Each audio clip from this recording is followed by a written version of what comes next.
आइए प्रार्थना करेंगे। पिता परमेश्वर, प्रभु यीशु मसीह के नाम से आपके पास आते हैं, आपका धन्यवाद करते हैं इस समय के लिए, इस मौके के लिए जो आपने दिया।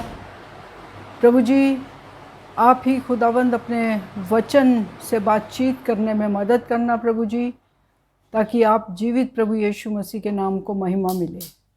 धन्यवाद के साथ प्रभु यीशु आपके प्यारे और मीठे नाम में मांगते हैं, आमीन।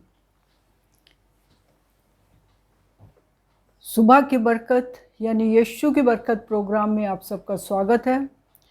इस समय हम जो वचन देखने जा रहे हैं वो है यूहन्ना 3:16 और यूहन्ना 3:16 का पहला हिस्सा, जिसमें लिखा है, परमेश्वर ने जगत से ऐसा प्रेम किया कि उसने अपना इकलौता पुत्र दे दिया। ये हम आज इसको देखेंगे और बाकी का जो हिस्सा है, जो विश्वास करे वह नाश ना हो परंतु हमेशा का जीवन पाए, वो हम बाद में फिर उस पर ध्यान करेंगे। तो आज है, परमेश्वर ने जगत से ऐसा प्रेम किया कि उसने अपना इकलौता पुत्र दे दिया। अब बहुत सब लोग जो समझते हैं कि परमेश्वर कैसे एक पुत्र पैदा कर सकता है, लेकिन परमेश्वर के वचन में लिखा है, यूहन्ना का पहला अध्याय और उसकी पहली आयत में लिखा है, आदि में वचन था और वचन परमेश्वर के साथ था और वचन परमेश्वर था। यही आदि में परमेश्वर के साथ था। आदि में कौन था? आदि यानी कि शुरुआत में वचन था और वचन परमेश्वर के साथ था और वचन परमेश्वर था। वचन कौन है? प्रभु यीशु मसीह। और यीशु मसीह किसके साथ था? परमेश्वर के साथ। और आगे लिखा है, और वचन यानी कि यीशु मसीह परमेश्वर था। और फिर लिखा है कि यही आदि में परमेश्वर के साथ था। और उसके बाद अगली आयत में लिखा है, सब कुछ उसी के द्वारा उत्पन्न हुआ और जो कुछ उत्पन्न हुआ उसमें से कोई भी वस्तु उसके बिना उत्पन्न ना हुई। और इसी अध्याय की 14वीं आयत में लिखा है, और वचन देहधारी हुआ। सो यहाँ पे परमेश्वर ने जगत से ऐसा प्रेम किया है।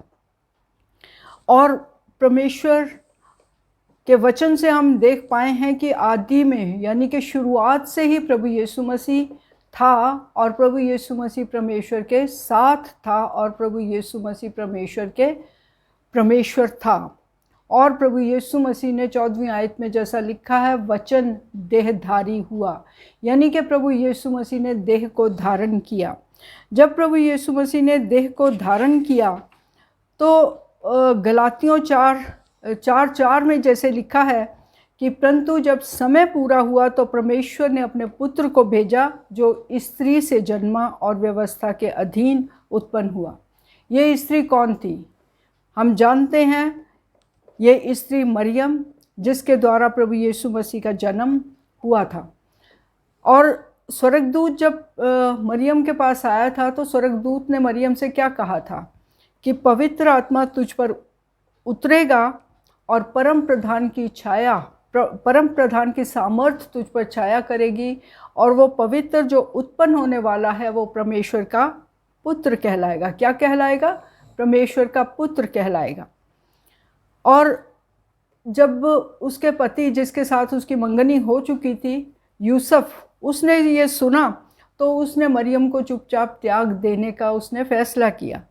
लेकिन इससे पहले कि वो फैसला कर पाता, वो अभी सोच विचारों ही में था, तो परमेश्वर के स्वर्गदूत ने उसको स्वप्न में दिखाई देकर कहा और उसको कहा कि तू अपनी पत्नी मरियम को अपने यहाँ ले आने से मत डर, क्योंकि जो उसके गर्भ में है वह पवित्र आत्मा की ओर से है और वो पुत्र जनेगी और तू उसका नाम यीशु रखना। सो परमेश्वर ने ये सब कुछ पहले से मरियम और यूसुफ को बता दिया था। और उसके बाद जैसा तीसरी आयत में, यूहन्ना पहला अध्याय और उसकी तीसरी आयत में लिखा है कि सब कुछ उसी के द्वारा उत्पन्न हुआ और जो कुछ उत्पन्न हुआ उसमें से कोई भी वस्तु उसके बिना उत्पन्न नहीं हुई। यानी कि जो ये सृष्टि जो हम देखते हैं वो सब कुछ किसने बनाया? प्रभु यीशु मसीह ने। क्योंकि वचन हमें यह बताता है कि सब कुछ उसी के द्वारा उत्पन्न हुआ। और सृष्टि में जब हम उत्पत्ति उसका पहला अध्याय और बिल्कुल शुरू में देखते हैं तो परमेश्वर ने क्या बनाया था? पहले दिन परमेश्वर ने बनाया उजियाला। परमेश्वर ने कहा उजियाला हो तो उजियाला हो गया। सो हम भी जब अपनी ज़ुबान का सही इस्तेमाल करते हैं तो हमारे लिए भी वैसा होता है। बहुत बार हम अपनी ज़ुबान का गलत भी इस्तेमाल करते हैं, और जब हमारे साथ गलत होता है तो फिर हम सोचते हैं कि हमने ऐसा क्यों बोला। सो हमें अपनी ज़ुबान से सही बोलना चाहिए, क्योंकि परमेश्वर ने जब कहा उजाला हो तो उजाला हो गया। दूसरे दिन परमेश्वर ने कहा कि आकाश के जो ऊपर का जल है और नीचे का जल है, परमेश्वर ने आकाश को बनाया और उसके ऊपर के जल और नीचे के जल को परमेश्वर ने अलग अलग किया। सो नीचे का जल तो हम जानते हैं कि ये जो समुद्र हैं, नदियां हैं, ये सब नीचे का जल है। लेकिन जो ऊपर का जल है वो आकाश के ऊपर है। ये जो नीला आकाश हम देखते हैं, इसके ऊपर क्या है? जल। और बहुत बार जब बहुत वर्षा हुई है, जैसे कि इस साल भी बहुत बारिश हुई है, तो हमने ये ऊपर के जल को देखा है कि वहाँ कितना ढेरों ढेर जल है। और एक बात और हमें समझ में आती है कि जब ये आकाश जो हमारे ये हवाई जहाज़ वगैरह उड़ते हैं, तो क्या कभी कोई हवाई जहाज़ नीले आकाश तक पहुंच पाया है? वहाँ नहीं पहुंच सकता, क्योंकि ये सब कुछ परमेश्वर की सामर्थ्य से बना है और परमेश्वर इस सब को कंट्रोल करता है। सो हम ये चीज़ें देखते हैं कि जो प्रभु यीशु मसीह है वो शुरुआत से था और वो परमेश्वर है, और वो परमेश्वर के साथ था और वो वचन परमेश्वर था। ये सब कुछ हम शुरू से पढ़ते हैं। और फिर परमेश्वर ने समुद्र को बनाया, सूरज चांद सितारों को बनाया। और अगर हम इन सब पर ध्यान करें, सूरज चांद सितारे, ये जो सितारे ऊपर आकाश में ऊपर टिमटिमाते हैं, और फिर हम चांद को देखते हैं। हर 14 दिन के बाद चांद छोटा हो जाता है और फिर किसी दूसरी जगह, इस जगत की दूसरी जगह में दिखाई देता है। फिर हम उसके बाद 28 दिन के बाद हम फिर पूरे चांद छोटा होता है, फिर बड़ा होता होता होता 14 दिन का हो जाता, 15 दिन का हो जाता, फिर छोटा होना शुरू हो जाता।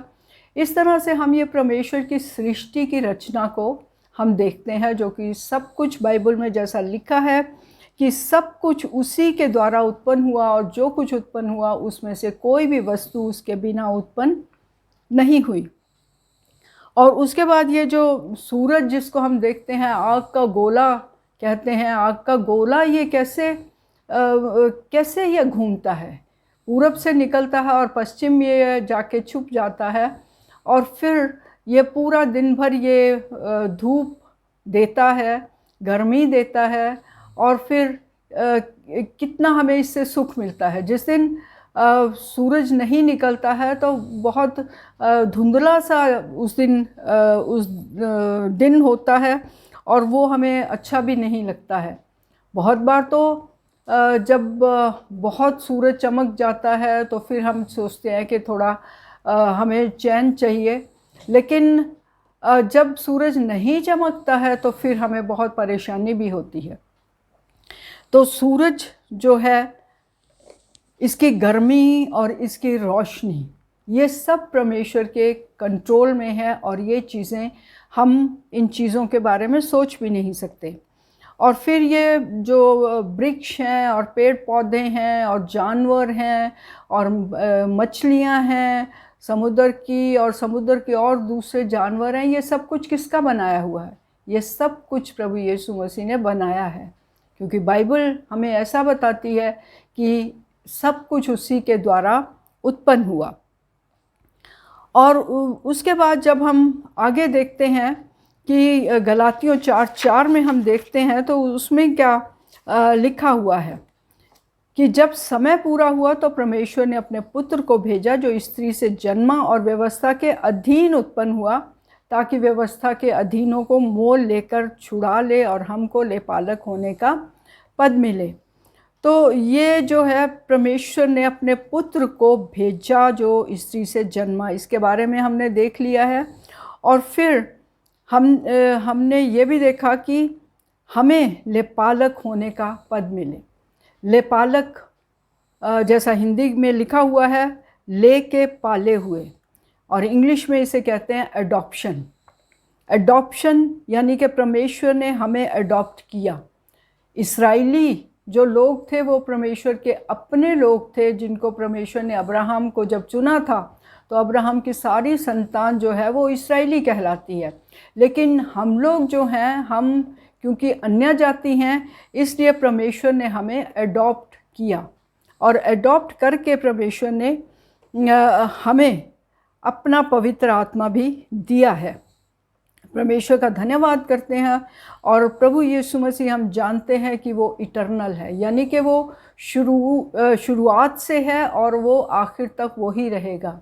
और अब जैसा इन दिनों में हमें मालूम है कि जैसे दिन हैं और बहुत मुश्किल के समय निकल रहे हैं, एक के बाद एक प्रॉब्लम आती चली जा रही है, तो इन प्रॉब्लम्स ये हमें ये सिखा रही हैं कि यीशु मसीह का आना बहुत नज़दीक है, और जब यीशु मसीह आएगा तो जो उसके अपने लोग हैं उनको वो स्वर्ग में ले जाएगा। तो क्या हम उसके अपने लोग हैं? यहाँ हमें अपने ऊपर ध्यान देने की ज़रूरत है, और अगर हम नहीं हैं अभी तक तो हमें उसके अपने लोग बनने की ज़रूरत है। हम प्रभु यीशु मसीह को अपने दिलों में जगह दें और हम उसके पीछे चलें, जैसा उसके वचन में लिखा हुआ है उसके मुताबिक हम चलें। और फिर उसके बाद जैसे यूहन्ना 12:27 में परमेश्वर के क्रूस पर चढ़ाए जाने का जिक्र है। इस घड़ी से, क्योंकि वो इंसान के रूप में थे, तो प्रभु यीशु मसीह ने परमेश्वर से प्रार्थना की कि मुझे इस घड़ी से बचा। फिर प्रभु यीशु मसीह ने कहा नहीं, क्योंकि मैं इसीलिए इस घड़ी को पहुंचा हूँ। प्रभु यीशु मसीह इस दुनिया में आए, उनको मालूम था कि वो क्रूस पर चढ़ाए जाएंगे, और क्रूस पर वो किस लिए चढ़े? ताकि वो हमारे लिए अपनी कुर्बानी दें। पुराने समय में जब इसराइल था तो इसराइल ये भेड़ बकरियों आदि की कुर्बानी देता था, जो कि पापों को कुछ समय के लिए ढांप देते थे, ख़त्म नहीं करते थे। लेकिन आज प्रभु यीशु मसीह की कुर्बानी से हमारे पाप पूरी तरह से माफ़ हो जाते हैं, और फिर प्रभु यीशु मसीह उनको याद भी नहीं करता है। तो प्रभु यीशु मसीह ने हम पर बहुत दया की है। उसकी क्रूस पर चढ़ाए जाने का यही मकसद है कि हमारे पाप क्षमा हो जाते हैं। हम जब प्रभु यीशु मसीह के ऊपर विश्वास करते हैं तो हमारे पाप क्षमा हो जाते हैं। और फिर उसके बाद यूहन्ना 12:32 में और 12:33 में प्रभु यीशु मसीह को यह मालूम था कि वो कैसी मृत्यु से मरेगा। और जैसा कि इसमें आगे इब्रानियों में, गलातियों में लिखा हुआ है कि उसने अपने पुत्र को भेजा जो व्यवस्था के अधीन उत्पन्न हुआ। ये बातें यूहन्ना 12 अध्याय में लिखी हुई हैं, और यूहन्ना 12 अध्याय में लिखा है कि यूहन्ना 12 अध्याय में यीशु मसीह ने अपनी मृत्यु के बारे में बताया है। और यहाँ पे लिखा हुआ है कि जब मैं यदि पृथ्वी पर से ऊंचे पर चढ़ाया जाऊंगा तो सबको अपने पास खींचूंगा। ऐसा कहकर यीशु मसीह ने यह प्रकट किया था कि वो कैसी मृत्यु से मरेंगे। प्रभु यीशु को मालूम था कि वो कैसी मृत्यु से मरेंगे।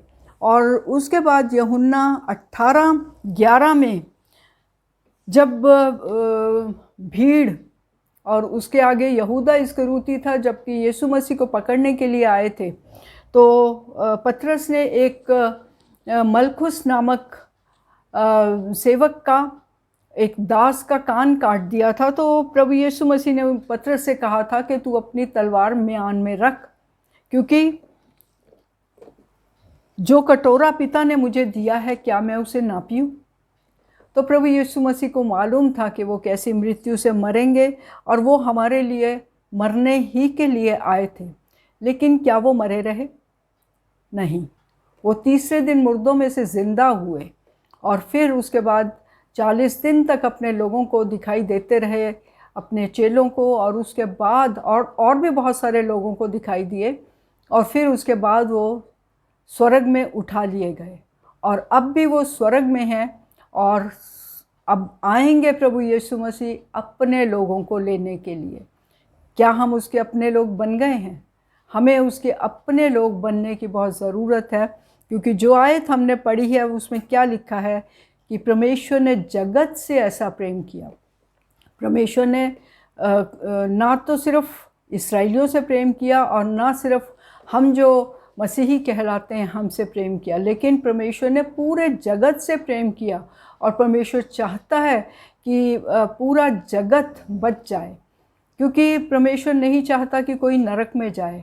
नरक तो शैतान और उसके दूतों के लिए बनाया गया था, लेकिन अगर हम लोग प्रभु यीशु मसीह के पीछे नहीं चलते, उसकी आज्ञाओं का पालन नहीं करते हैं, तो फिर हम नरक में जाने के योग्य बन जाएंगे।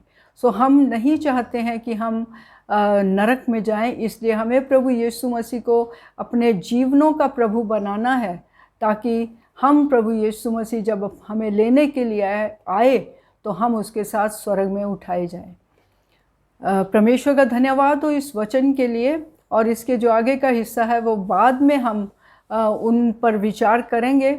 लेकिन आज जो हमने विचार किया है वो है कि परमेश्वर ने जगत से ऐसा प्रेम किया कि उसने अपना इकलौता पुत्र दे दिया। सो परमेश्वर ने हमसे प्रेम किया, और इसीलिए उसने अपने पुत्र प्रभु यीशु मसीह को हमारे लिए भेजा, ताकि वो क्रूस पर मरे और हमें छुड़ा ले। किससे छुड़ाए? हमारे पापों से। हमें पापों से हमें छुटकारा दे। परमेश्वर के वचन के सुने जाने पर आशीष हो। आमीन।